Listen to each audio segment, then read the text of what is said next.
My 6-year-old niece called at midnight. "Aunt Natalie, please, help me." They locked me in. I'm really hungry. I'm scared. Her guardians, my parents, spent the checks on themselves and left her in a dark closet. I didn't scream. I did this. The next day, their lies began to fall apart. The voice on the phone was so thin and shaky, it sounded like a shadow calling, stuck somewhere between a life and a nightmare. Static hissed. The line died. I stared at the screen like I didn't believe what I'd just heard. It was after midnight, that deep kind of quiet where you can hear the clock through the wall. Adam was already asleep after his shift. My son Noah was breathing softly in his room. Rain streaked the windows, long, gloomy lines of water. The vent in the attic moaned like it was warning me, this night won't be normal. I called back. Long rings. No answer. My heart thudded. Fingers trembled. In my mind flashed Lizzie, my 6-year-old niece. Big eyes, soft curls, her stuffed bear always tucked under her arm, my younger brother Ian's daughter. Ever since he went to get treatment, Lizzie had been living with our parents, Gloria and Walt, 3 hours north. They'd set up kinship guardianship, collected state checks for her care, and told everyone, "She's fine." "We're taking great care of her," I called their landline. Nothing. Gloria's cell rings to nowhere. Walt's out of service. I snapped, grabbed my jacket and keys, leaned into the bedroom door. "Lizzie called," I said to Adam. "She said she's locked in." "She's hungry. I'm going." Adam pushed up on an elbow, sleepy, alert. "Nate, maybe you misheard?" "Call again." "Thunderstorm kid." "No, I know her voice. Stay with Noah." 5 minutes later, I was on the highway, wipers fighting sheets of rain. Blacktop shone like wet glass. In my chest, a metronome. Locked in, hungry, scared.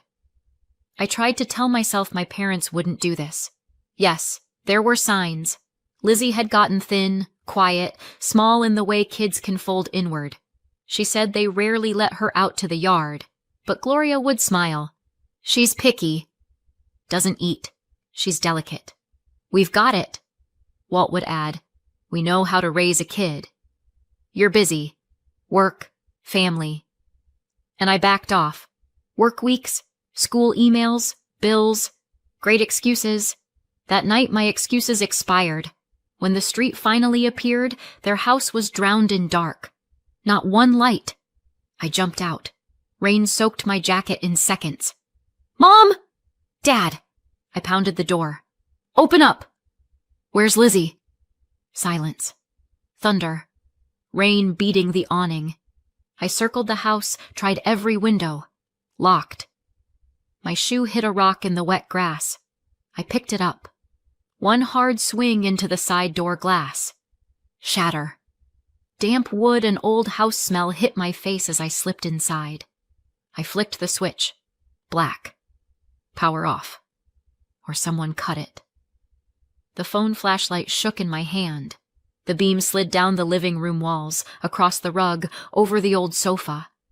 Everything felt dead. No creaks, no sighs. "Lizzie!" My voice cracked. "It's Auntie." "Where are you?" No answer. The kitchen. Empty. Hall. Shadows. I climbed the stairs and heard it. A small sob at the end of the hall. The old closet. Tiny room they used as a storage space. "Lizzie?" I threw my shoulder into the door. The lock held. I kicked.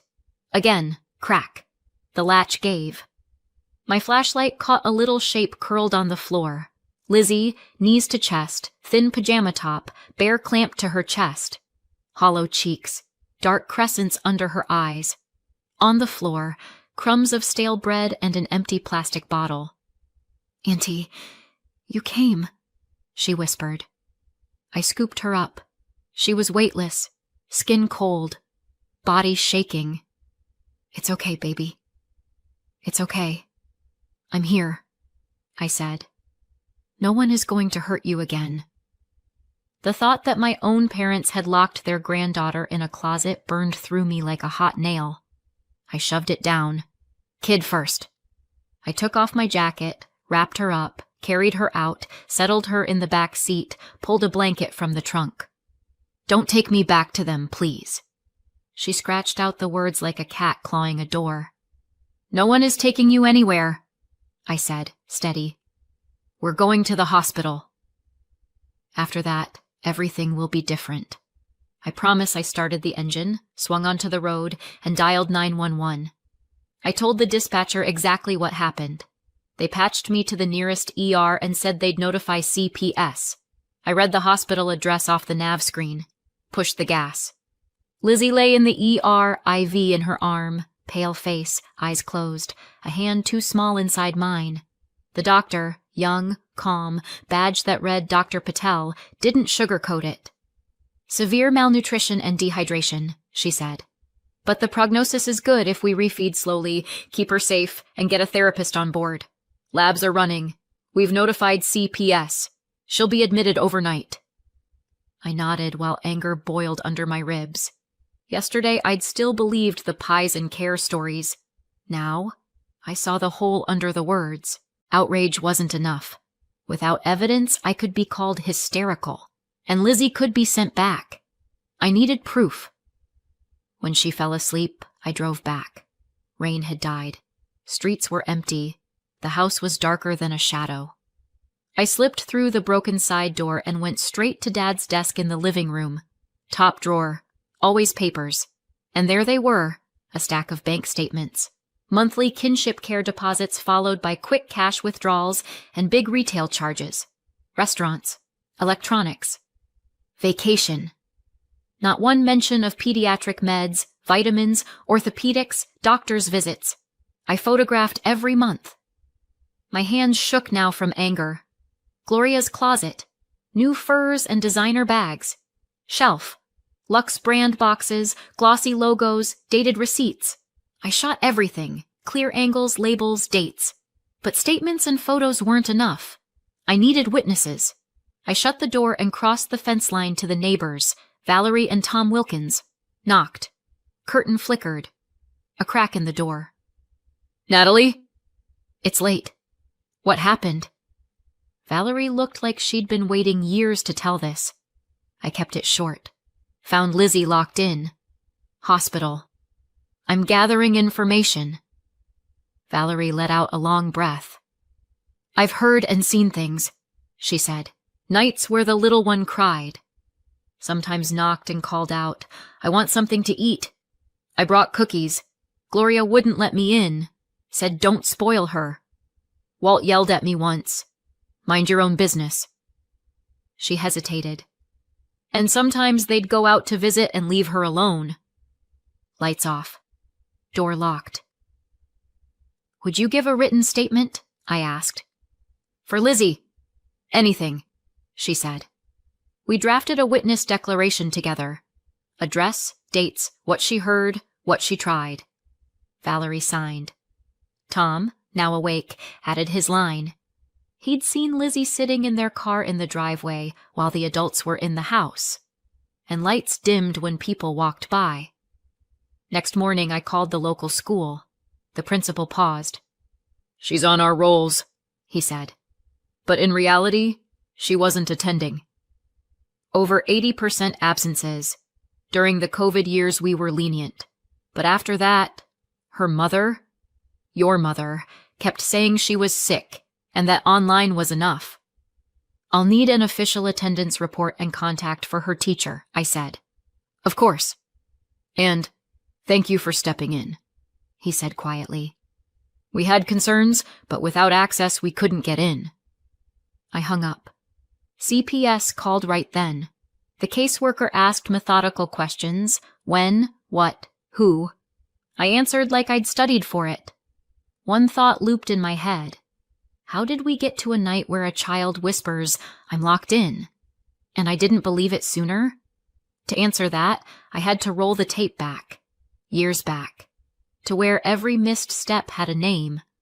I have a younger brother, Ian, only 5 years behind me, but somehow he was always the baby to protect.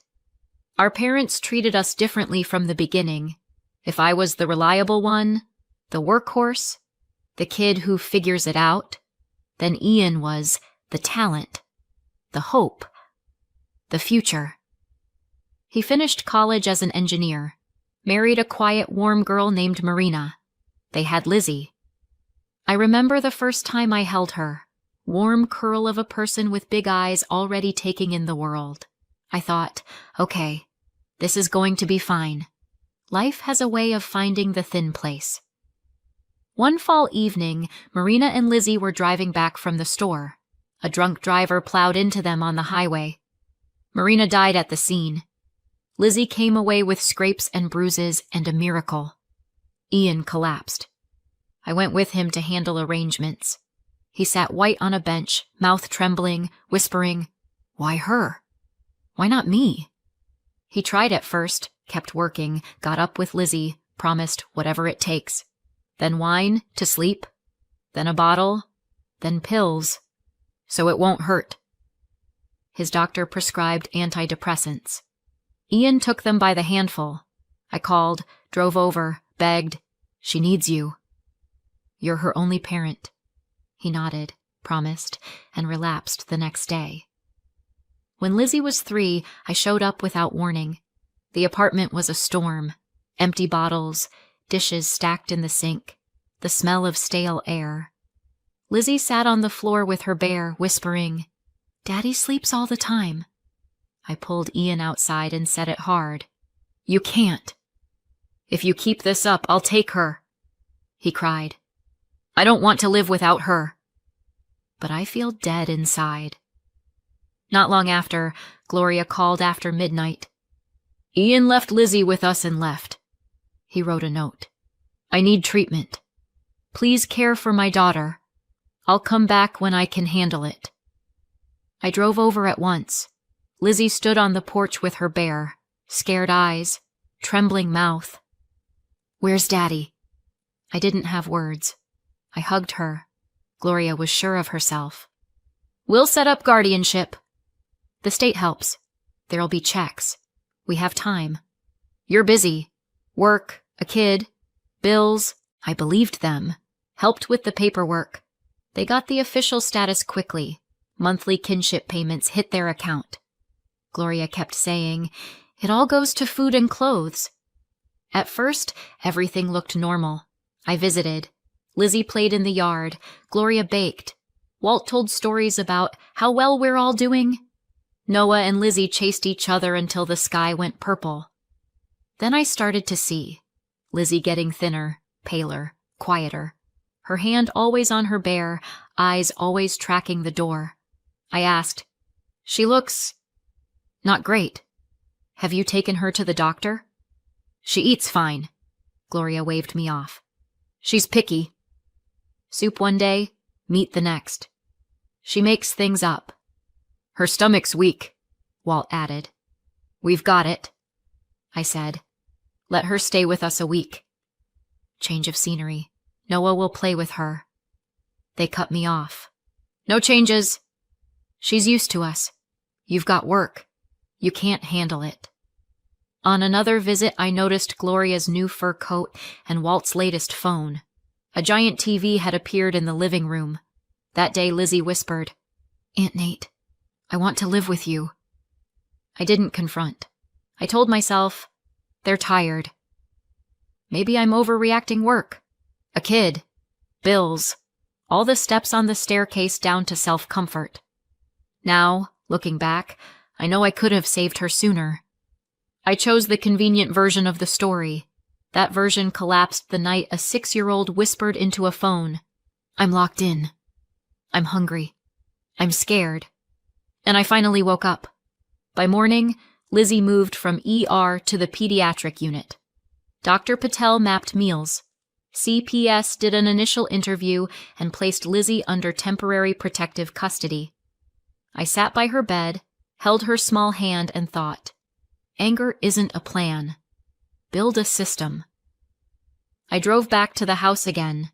this time with a lawful access order signed off by a sheriff's deputy who'd been looped in by CPS. No one could say I'd broken in. I gathered statements and checks, photographed the luxury in Gloria's closet, returned to Valerie and Tom. They signed declarations. The school emailed the official attendance report and a request to meet the CPS worker. While I was sorting files, my phone lit up. "Where is Lizzie?" "Gloria." I didn't reply. A minute later, "You ruined everything." Silence after that. I stared at the screen and knew there was no road back. Ahead, hospital, paper, CPS, county court. And somewhere in that future, Ian, my brother, post-rehab, who once wrote, "I'll come back when I can handle it." Back at Lizzie's bedside, I tucked her blanket around her. The nurse had put a little bracelet with her name and a tiny heart on the tray, so she doesn't feel alone. I whispered into the quiet, "It's going to be different now." I promise below is the second half of your story in the same YouTube-friendly American voice and pacing as part 1 to 4. I kept the first-person point of view, all U.S. details, and your plot beats with short lines and clear momentum for narration. The homeroom teacher confirmed everything I was afraid to hear. Lizzie came at the start of the year, then the absences rolled in like a belt of storm clouds. Gloria called to say she's sick, but never brought a doctor's note. The report showed 90% plus absent. "We sent official notices." We called. No one responded. The teacher said, "She's a quiet, withdrawn child." We were worried, but they never let us in. I asked for the attendance printout, the letters, and the contact log. An hour later, my inbox pinged. Back at the hospital, I sat by Lizzie's bed and said, "Listen, baby. I'm going to get everything we need. You're not going back there." She opened her eyes. "Promise?" "I swear." I knew I couldn't do this alone. I needed an attorney. Adam gave me the number of a family law lawyer he knew, Rebecca Stein. I showed up with a stack.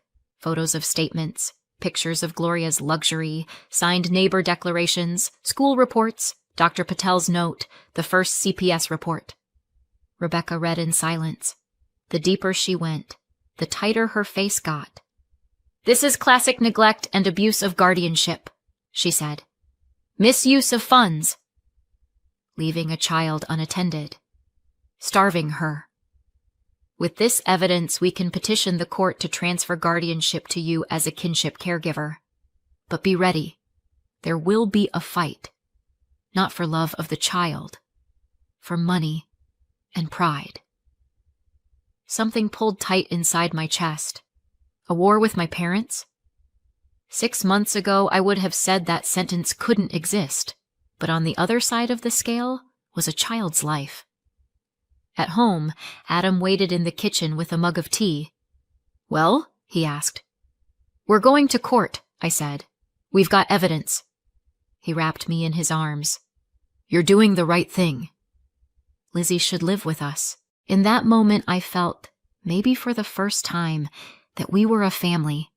Not just me and Noah, but this small, skinny girl with the curls spread across her pillow in the next ward. The court date landed 1 month out. Weeks stretched like taffy. By day, work and lawyer. By evening, hospital. Late, emails with CPS, the school, neighbors. Lizzie slowly lit back up. Care, a meal plan, vitamins. Color crept back into her cheeks, but her eyes still grabbed my hand sometimes. "Aunt Nate, what if they come and take me?" "They won't," I said, smoothing her hair. "I promise." When my parents learned I'd filed, the phones flared. Gloria first, voice tuned to the frequency of wounded martyr. "Natalie, what are you doing?" "This is a disgrace to the family. People will think we're monsters. Lizzie was sick. That's why she got thin." I stayed quiet, then said, "She was locked in a closet. With no food." "Is that a sickness to you?" Gloria sputtered. "Don't make things up."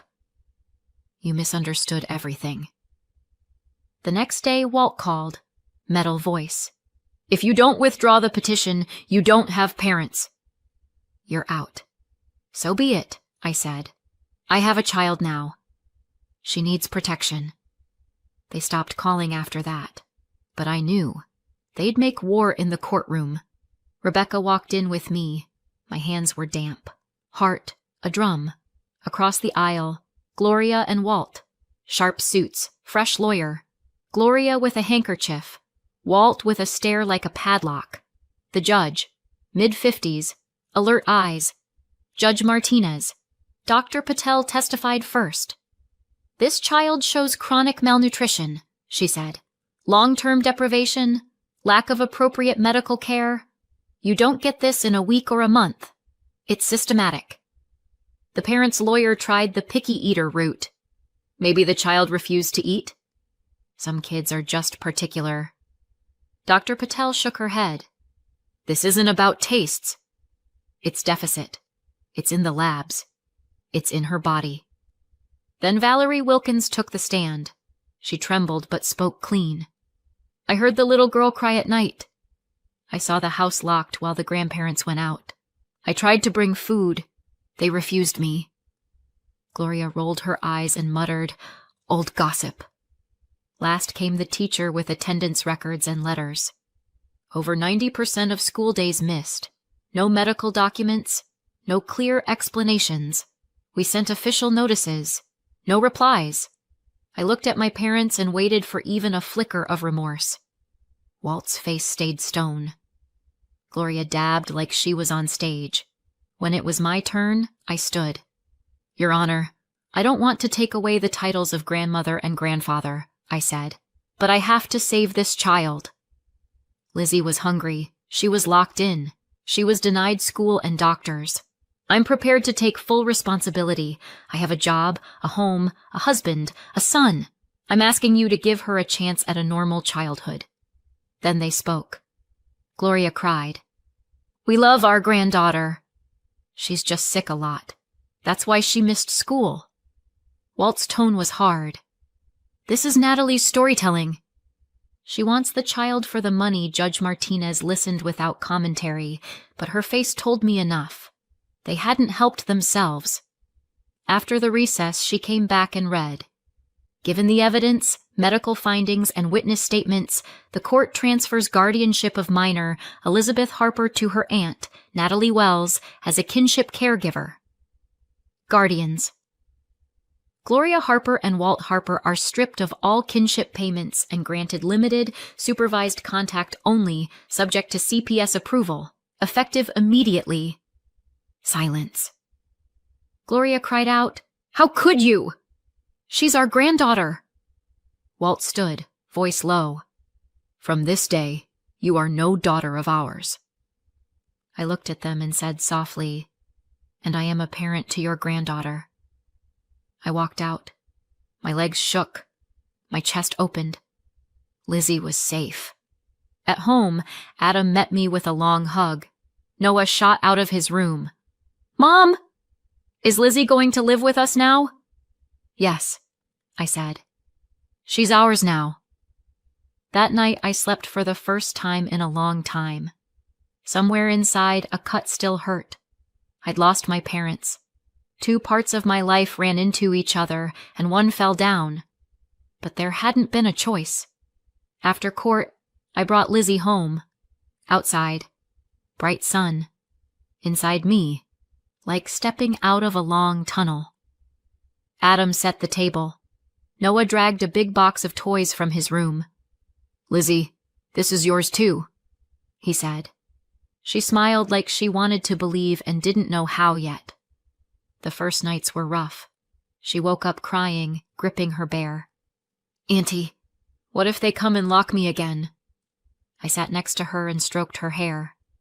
No one is going to touch you, I said.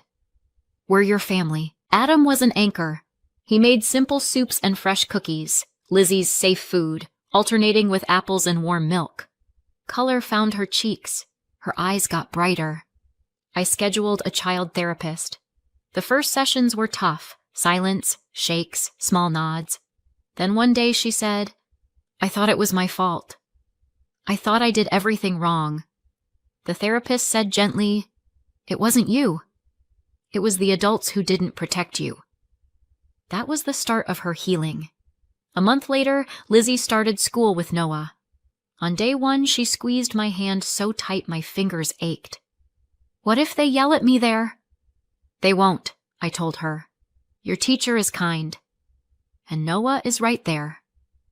True. Ms. Lawson took her under a wing. Noah puffed up and introduced her to the class. "This is my cousin." I've got her back.